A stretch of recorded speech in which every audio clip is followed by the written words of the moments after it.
Após o arrebatamento, milhões de pessoas de todos os países do planeta vão desaparecer instantaneamente e sem deixar vestígios. As pessoas na Terra estarão em um grave estado de confusão. Uma pessoa vai usar desse choque como mais um pretexto para se tornar o líder mundial descrito em Apocalipse. Desde 2017, todas as mídias e políticos do planeta vêm fazendo uma campanha ininterrupta sobre estabelecer um único líder mundial. Esse apelo tomou ainda mais força a partir de 2020, e a Bíblia já previa exatamente todos esses acontecimentos. A Bíblia Sagrada descreve essa pessoa como carismático e será aclamado como tão esperado por alguns, o poderoso mediador do mundo e o Messias. Quando o líder mundial chegar ao poder, ele fará 4 coisas: assinar o acordo de paz com Israel, colocar uma marca da qual ninguém poderá comprar ou vender sem ela, estabelecer um salário único universal e será promovido uma moeda mundial. Assinar o acordo de paz com Israel. Imagina só, um cenário onde as peças do tabuleiro geopolítico começam a se mover de uma forma que nunca vimos antes. Estamos falando de um acordo de paz, não qualquer acordo, mas aquele que tem o poder de mudar o curso da história, especialmente para Israel. E no centro desse turbilhão diplomático está o líder mundial. Um líder que surge com a ajuda da mídia e políticos no mundo todo, capturando a atenção e a adoração do mundo. Daniel 9, versículo 27 nos dá detalhes sobre esse acontecimento, mencionando um pacto que será firmado por uma semana. Mas aqui não estamos falando de 7 dias literais. Estamos mergulhando em uma profecia que fala de anos, de um período que será marcado por uma paz precária. Esse líder, esse entusiasta diplomático, é alguém que, à primeira vista, parece ter as melhores intenções. Ele consegue fazer o impensável: assinar um acordo de paz com Israel. Você pode imaginar o alívio, a esperança e até a euforia que algo assim poderia gerar? Por um momento parece que todos os conflitos, todas as tensões que têm assolado Israel e a região poderiam encontrar um fim. Mas há mais nisso do que aparenta. Esse acordo, esse pacto, não é o triunfo da diplomacia que muitos pensariam ser. Daniel nos adverte que no meio dessa semana, no meio desse período de 7 anos, algo terrível acontece. O mesmo líder que foi aclamado como um herói, como o arquiteto da paz, vai se revelar como tudo menos isso.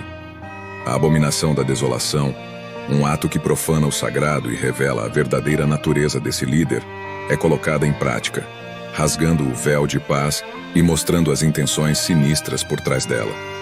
Agora pense sobre o impacto disso. Um líder que consegue, de uma hora para outra, mudar completamente a narrativa, de pacificador para profanador. O mundo, que uma vez o aclamou, agora se vê enganado, traído por alguém em quem colocou sua esperança e fé. A habilidade do anticristo de mascarar suas verdadeiras intenções e de manipular as massas é algo que gera tanto fascínio quanto horror. Como pode alguém ser tão convincente a ponto de unir nações sob uma bandeira mundial? E agora a guerra. Pois quando estiverem dizendo paz e segurança, então lhes sobrevirá repentina destruição, como as dores de parto àquela que está grávida, e de modo nenhum escaparão. Colocar uma marca da qual ninguém poderá comprar ou vender sem ela. Apocalipse 13, versículos 16 e 17 diz: E fez que a todos, pequenos e grandes, ricos e pobres, livres e escravos, lhes fosse posto um sinal na mão direita ou na fronte, para que ninguém pudesse comprar ou vender, senão aquele que tivesse o sinal, ou o nome da besta ou o número do seu nome. Aqui a Bíblia descreve um fato de futuro não tão distante. Essa tecnologia já existe e estamos presenciando leis sendo mudadas e outras ações que estão sendo executadas, mesmo tendo lei proibindo. O texto descreve uma figura de poder, o falso profeta, que força todos, grandes, pequenos, ricos, pobres, livres e escravos, a receber uma marca na mão direita ou na testa. Sem essa marca, ninguém pode comprar ou vender. Você consegue imaginar? Uma sociedade onde sua capacidade de participar da economia, de viver sua vida diária, depende de uma marca que você carrega em seu corpo. E aqui está a parte que realmente faz você pensar. Essa marca não é apenas um símbolo de lealdade a um líder ou regime. É uma chave para a sociedade.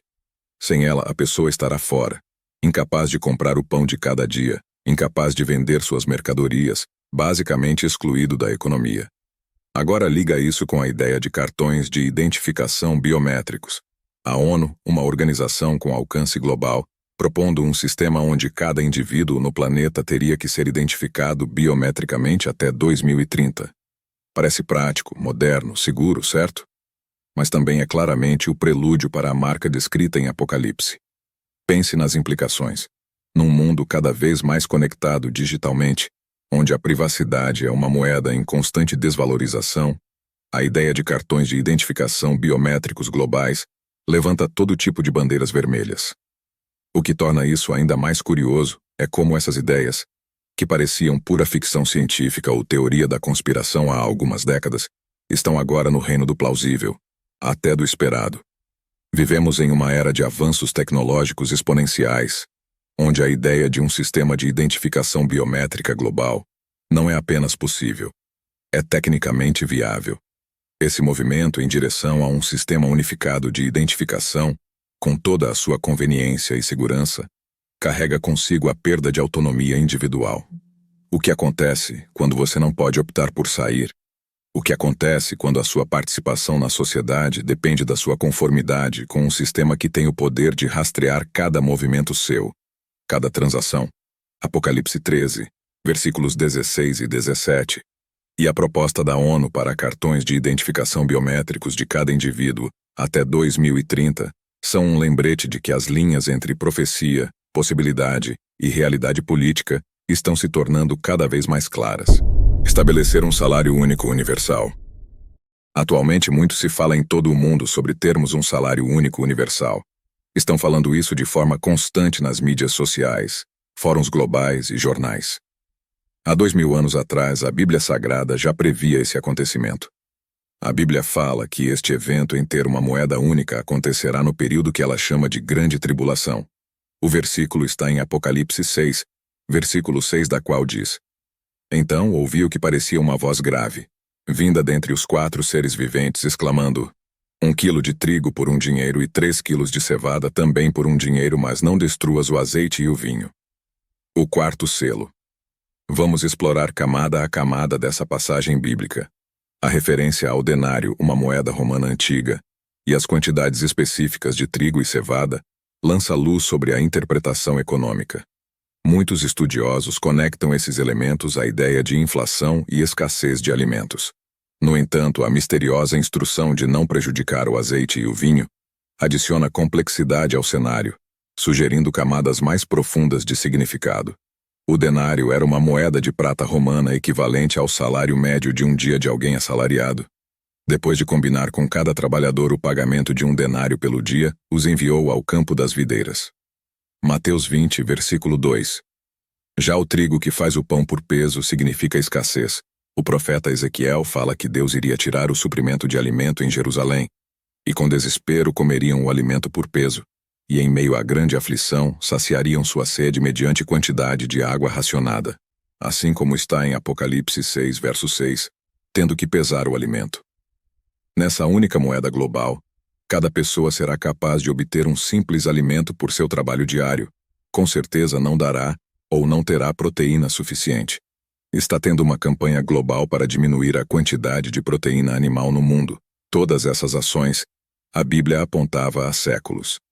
Esse pouco alimento que terá na grande tribulação, as pessoas só vão conseguir obtê-la se tiverem uma certa marca, na mão ou na testa. Será promovida uma moeda mundial. A Bíblia, em suas profecias, já descreve o que está acontecendo justamente atualmente. A discussão do mundo ter uma moeda única universal. Imagine só. Um mundo onde não importa se a pessoa está em um continente ou em outro, a pessoa estaria usando a mesma moeda. À primeira vista, pode parecer uma ideia prática, certo? Sem mais dores de cabeça com taxas de câmbio, sem mais complicação ao viajar ou fazer negócios internacionais. Mas aí, quando começamos a cavar um pouco mais fundo, as implicações dessa ideia começam a se revelar. E elas não são tão simples ou benignas quanto parecem. Agora, pense nas propostas dos bancos centrais e políticos pelo mundo afora pedindo uma moeda única global. Eles alegam que uma moeda única é a maneira de estabilizar a economia global, de facilitar o comércio internacional, unificar países sob uma bandeira econômica. Mas aqui está a coisa. Quem controlaria essa moeda? Quem teria o poder de influenciar políticas monetárias que afetariam literalmente o mundo inteiro? A Bíblia já diz: será esse líder mundial. Não se preocupem, porque Jesus irá nos livrar da hora da tribulação que virá sobre o mundo. Porque deste atenção à minha exortação quanto a suportar os sofrimentos com paciência, eu igualmente te livrarei da hora da tribulação que virá sobre o mundo todo, para pôr à prova os que habitam sobre a terra. Apocalipse 3, verso 10.